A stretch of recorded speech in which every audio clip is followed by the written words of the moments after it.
My dear brothers and sisters, I 사랑하는 rejoice 형제자매 with you on this 여러분, blessed 저는 이 축복된 부활절 안식일에 우리의 주님이자 구주이신 예수 그리스도의 부활로 인해 지상에 밝혀진 영광스러운 빛을 생각하며 여러분과 함께 기뻐합니다. 지상성역 동안 예수님은 이렇게 선언하셨습니다. 나는 세상의 빛이니 나를 따르는 자는 어둠에 다니지 아니하고 생명의 빛을 얻으리라. 그리스도의 영은 만물 안에 있으며 만물에게 생명을 줍니다. 그 영은 우리를 에워싸려는 어둠을 걷어냅니다. 수년 전 두 아들과 저는 청남들과 함께 모험을 찾아 모닝 동굴로 갔습니다. 옛적 그 동굴에서 신음하는 듯한 소리가 메아리쳐 그렇게 이름 붙여진 곳이었습니다. 그 동굴은 수직으로 55m 깊이로 내려가는 굴뚝형 동굴로 캘리포니아에서 가장 큰 단일 동굴입니다. 동굴 바닥으로 내려가는 방법은 안전한 원형 계단 아니면 밧줄을 이용하는 것이었는데 두 아들과 저는 밧줄로 내려가는 방법을 선택했습니다. 큰아들이 앞서갔고 저는 작은 아들과 함께 내려가려고 일부러 맨 뒤에 갔습니다.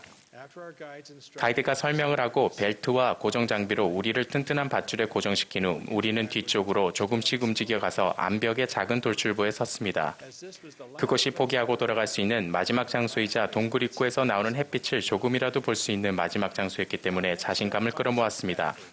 그런 뒤 뒤쪽으로 바를 땐 우리는 대성당 같은 동굴 속으로 낙하했는데 어찌나 크고 넓은지 자유의 여신상을 통째로 집어삼킬 수 있을 정도였습니다. 우리는 천천히 회전하는 밧줄에 매달린 채 조금씩 눈을 어둠에 적응시켰습니다. 우리가 계속 하강하는 동안 전등빛이 번들거리는 석순과 종유석 벽을 비췄습니다. 그런데 예고도 없이 갑자기 불이 완전히 꺼졌습니다. 깊은 구렁이에 매달린 우리는 너무나 짙은 어둠에 휩싸였기 때문에 밧줄을 잡고 있는 바로 앞에 손조차 볼 수 없었습니다. 그 즉시 아빠 거기 계세요? 라고 외치는 소리가 들렸습니다. 아들아, 나 여기 있단다 라고 저는 대답했습니다.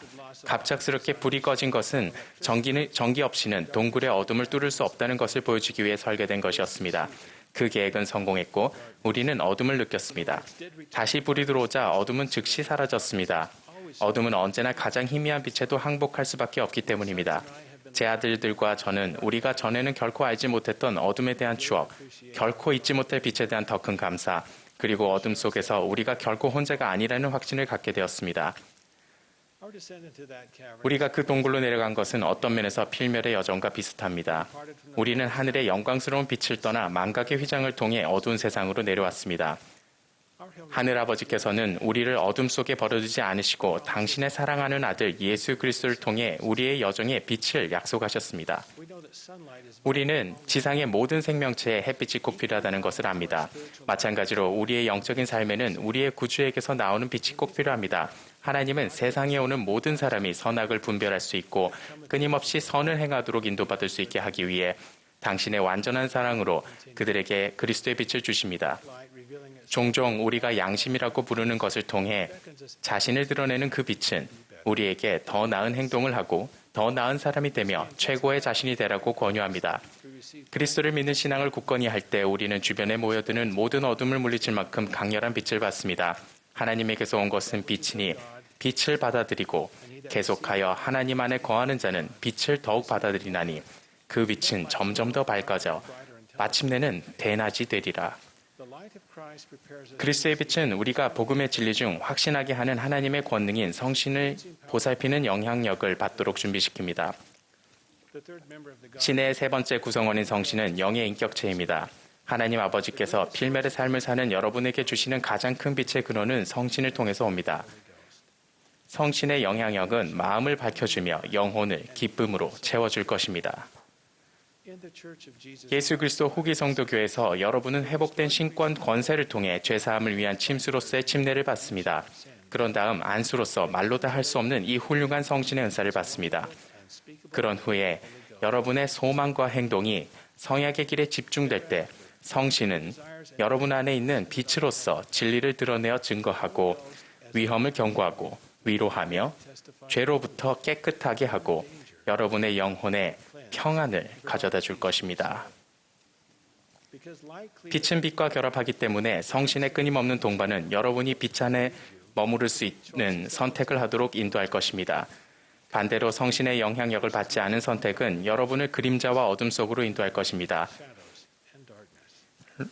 로버트 D. 헤이즈 장로는 이렇게 가르쳤습니다. 빛이 존재하면 어둠은 패배하여 달아나야만 합니다. 성신의 영적인 빛이 존재한다면 사탄의 어둠은 달아납니다. 아마도 지금이 스스로에게 다음과 같은 질문을 던져야 할 때입니다. 내 삶에 그 빛이 있을까? 만일 없다면 마지막으로 있었던 적은 언제인가? 매일 햇빛이 지구를 적셔 생명을 새롭게 하고 유지하듯 주님을 따르는 선택을 할 때 여러분은 매일 자신의 내면에 있는 빛을 밝힐 수 있습니다. 여러분이 기도로 하나님을 찾을 때마다, 그분의 말을 들으려고 경전을 공부할 때마다, 살아있는 선지자들의 인도와 계시에 따라 행할 때마다, 주님의 의식을 지켜 행하고자 계명을 순종하고 지킬 때마다 한 줄기 햇살이 더해집니다. 회개할 때마다 여러분의 영혼은 영적인 햇빛을 받고 여러분의 삶에는 평화가 올 것입니다. 구주의 이름을 받들고 항상 그분을 기억하며 그분의 계명을 지키기 위해 매주 성찬을 취할 때 그분의 빛이 여러분 안에서 빛날 것입니다. 복음을 나누고 간증을 전할 때마다 여러분의 영혼은 햇빛을 받습니다. 구주께서 하신 것처럼 서로에게 봉사할 때마다 마음속에서 그분의 온기를 느끼게 됩니다. 하나님 아버지의 빛은 언제나 그분의 거룩한 성전 안에 있고 주님의 집에 오는 모든 사람 위에 있습니다. 여러분 안에 있는 그분의 빛은 여러분이 하는 친절, 인내, 용서, 자애의 행위로 인해 밝아지고 여러분의 행복한 얼굴에 나타납니다. 반면에 성급하게 화를 내거나 미적거리며 용서를 안 할 때 우리는 그림자 속에서 걷게 됩니다. 얼굴이 계속 햇빛을 향하도록 할 때 그림자는 뒤에 있을 수밖에 없습니다. 성신의 동반을 누릴 만한 삶을 살 때 여러분은 진정으로 계시를 받는 영적인 능력을 키울 수 있습니다. 삶에는 어려움과 좌절이 있으며 우리 모두는 어두운 날과 폭풍에 맞서야 합니다. 그런 와중에도 우리 삶에서 하나님이 승리하시게 하면 성신의 빛은 우리의 시련에 목적과 의미가 있고 이 시련을 통해 결국에는 하나님께서 어두운 나날 내내 우리와 함께 계셨다는 것을 깨달아 그리스도 안에서 더 굳건한 신앙과 더 밝은 희망을 가진 더 나은 사람, 더 완전한 사람으로 변하게 된다는 사실을 밝혀줄 것입니다. 넬슨 회장님이 공고하신 것처럼 고난과 함께 어둠이 점점 더 짙어져 감에 따라 예수 그리스도의 빛은 그 어느 때보다도 더 밝게 빛납니다. 때때로 삶은 우리가 예상하지도 않았고 원하지도 않은 곳으로 흘러가기도 합니다. 여러분이 죄로 인해 그런 곳으로 가게 되었다면 어둠의 커튼을 걷고 상한 마음과 통회하는 심령으로 지금 하나님 아버지께 겸손히 다가가 회개하기 시작하십시오. 그분은 여러분의 간절한 기도를 들으실 것입니다. 오늘 용기를 내어 그분께 가까이 가십시오. 그리하면 그분께서 여러분에게 가까이 오실 것입니다. 여러분은 결코 예수 그리스도의 속죄가 미치는 치유의 힘 너머에 있지 않습니다. 저는 훌륭하신 부모님과 그 예수 그리스도의 빛과 그분의 복음을 받아들였던 충실한 조상에게서 태어났고 복음은 그들의 삶과 후세들을 영적인 회복력으로 축복했습니다. 아버지는 종종 당신의 아버지이신 밀로티 타익스에 대해 이야기하시며 하나님에 대한 할아버지의 신앙이 어떻게 밤낮으로 아버지에게 빛이 되셨는지 말씀해 주셨습니다. 할아버지는 산림 감시원이셨는데 종종 자신의 목숨을 하나님의 인도와 보살핌에 전적으로 맡기며 산에서 혼자 말을 타셨습니다. 어느 늦은 가을 할아버지는 높은 산에 혼자 계셨습니다.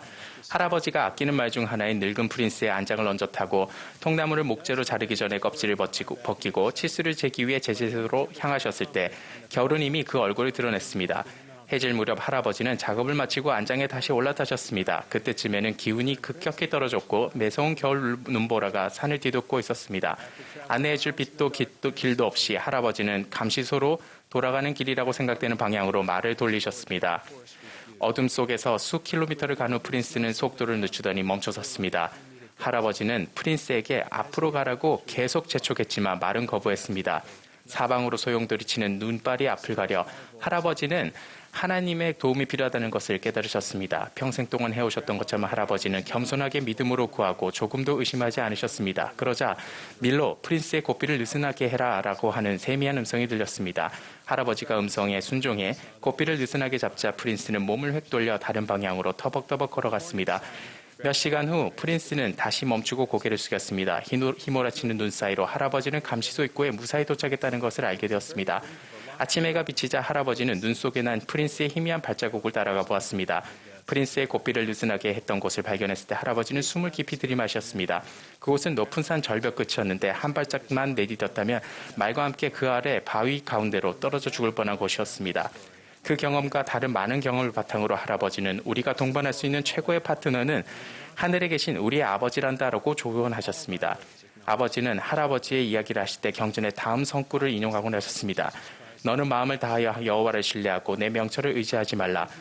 너는 범사의 그를 인정하라. 그리하면 내 길을 지도하시리라. 저는 예수 그리스도가 어둠에 비치는 영원한 빛이라는 사실을 간증드립니다. 그 빛을 억누르거나 끄거나 제압하거나 물리칠 수 있는 어둠은 없습니다. 하나님 아버지께서는 여러분에게 그 빛을 아낌없이 주십니다. 여러분은 결코 혼자가 아닙니다. 그분은 모든 기도를 들으시고 응답하십니다. 그분은 여러분을 어두운 데서 불러내어 그의 기이한 빛에 들어가게 하십니다. 아버지 거기 계세요라고 여쭐 때 그분은 언제나 내 딸아, 내 아들아, 나 여기 있단다라고 대답하실 것입니다. 예수 그리스도께서는 우리의 구주이자 구속주로서 하늘 아버지의 계획을 이루셨다는 사실을 간증드립니다. 그분은 우리의 빛이요 생명이요 길이십니다. 그분의 빛은 결코 어두워지지 않을 것이고 그분의 영광은 결코 그치지 않을 것이며 여러분을 향한 그분의 사랑은 어제나 오늘이나 영원토록 계속됩니다. 예수 그리스도의 이름으로 말씀드립니다. 아멘.